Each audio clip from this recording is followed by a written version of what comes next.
माऊलींच्या वारी सोहळ्यामध्ये राज्याच्या कानाकोपऱ्यातून आलेल्या वारकऱ्यांची भेट होतेच. माधव नारायण मडके हे लातूरहून आलेले 81 वर्षांचे वारकरी. अहो, तरुणांना सुद्धा लाजवेल असा त्यांचा उत्साह आहे. घरच्या सदस्यांनी आता वारीला जाऊ नका असं म्हणून बजावलं, पण ऐकतील ते आजोबा कसले. अहो, या आजोबांनी कुणाचंच ऐकलं नाही. पाय दुखतात म्हणून एक सायकल सुद्धा जोडीला घेतली आणि थेट आळंदी गाठली. आणि मग काय, सुरू झाली आजोबांची आळंदी ते पंढरपूर वारी. आता त्यांची वारी कशी सुरू आहे त्यांच्याच तोंडून ऐकूया.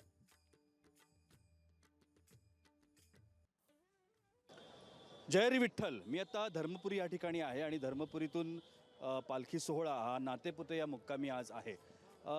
वारी ज्या वेळेला चालते त्यावेळेला या वारीमध्ये असंख्य लोक सहभागी होतात, दिंड्या सहभागी होतात, वारकरी सहभागी होतात.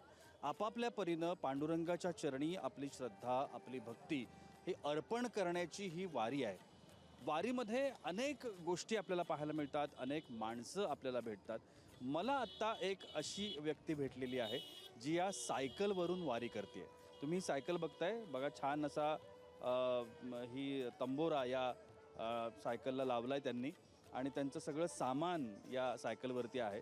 सायकल पाहून तुम्हाला असं वाटेल की कोणीतरी छान तरुण मुलगा या सायकलवरून प्रवास करत असेल. हो, तरुण मुलगाच आहे. मात्र आपल्याकडे जे म्हणतो ना आपण की वय काय असतं एखाद्या माणसाचं, त्याच्यावरती सगळं अवलंबून असतं. या सायकलवरून वारी करणारी जी व्यक्ती आहे ती आत्ता माझ्यासोबत आहे आणि मी तुम्हाला त्यांची ओळख करून देणार आहे. माऊली नमस्कार. जय हरी विठ्ठल. हीच ती व्यक्ती आहे जी या सायकलवरून प्रवास करत ते वारी करता आहेत. माऊली तुमचं नाव सांगा, तुम्ही कुठून आलात? महादेव नारायण मडके, हां, कुठून आलात तुम्ही? लातूरहून. लातूर. हा, लातूर पशी गाते गाव आहे. लातूरमध्ये कुठे? लातूर पशी गाते गाव आहे वडला कोण.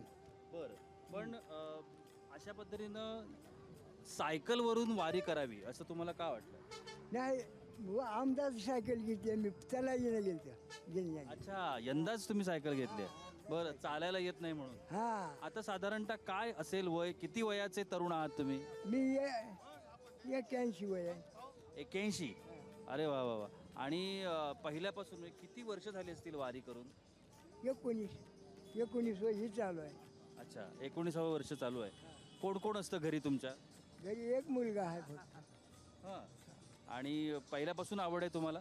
पहिल्यापासूनच आवड आहे. आवड आहे. कसं आहे तुमचं गाव, शेती विती तुमची काही आहे की नाही? शेती नाही. पण मग आता तुम्ही एकटेच निघता, तर मग तुम्ही कसं करता? जेवण खाण कुठे असतं काय? माऊली वाट्याने तिथे वाट्याने फक्त माऊली भूक लागली म्हणावं, बरोबर मोहरी गेला एक अर्धा किलोमीटरवर तर जेवायला भेटते. हो का? हा, बरं. आणि मग मुक्काम कुठे करता? कारण वारी दिंडी हे कुठेही थांबतात. तुम्ही कुठे थांबता.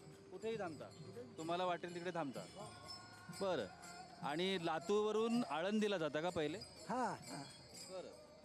लातूरवरून पंढरपूरहून जिजोरी, हां. जिजोरीहून आळंदी, बरं. आणि मग आळंदीवरून पायी चालायला सुरुवात. पंढरपूर.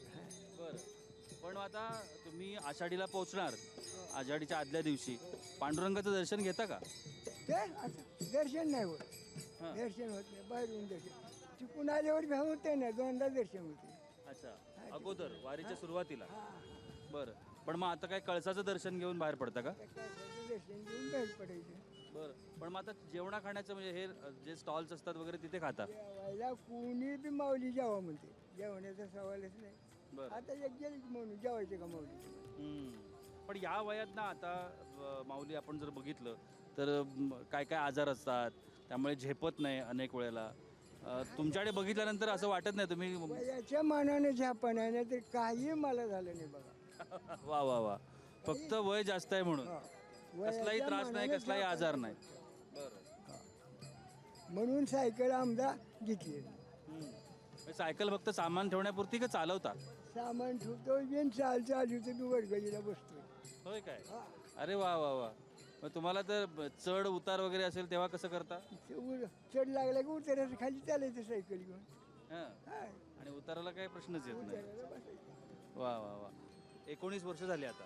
19 वर्ष. बघा, इच्छा असेल तर माणूस आयुष्यामध्ये काहीही करू शकतो. याचं हे अगदी उत्तम उदाहरण आहे असं म्हणायला हरकत नाही. माऊलींकडे बघितल्यानंतर आपल्याला असं वाटेल की अरे बापरे, आजोबा असा कसा सगळा एवढा मोठा प्रवास करणार. पण ते स्वतः सांगतायत की त्यांना काही त्रास नाही, ते छानपैकी वारी करतात. काही केलं. खूप छान पद्धतीने त्यांची वारी चालू आहे आणि त्यांच्या या वारीसाठी आपण त्यांना शुभेच्छा देऊया. माऊली, तुमची ही वारी अशीच छान सुफळ संपूर्ण हो आणि तुमच्याकडून अशा अनेक वाऱ्या घडोत हीच आपण शुभेच्छा. जय हरी विठ्ठल. कॅमेरामन नित्यानंद नाईकसह मी प्रशांत सागवेकर, जय महाराष्ट्रसाठी धरमपुरीतून.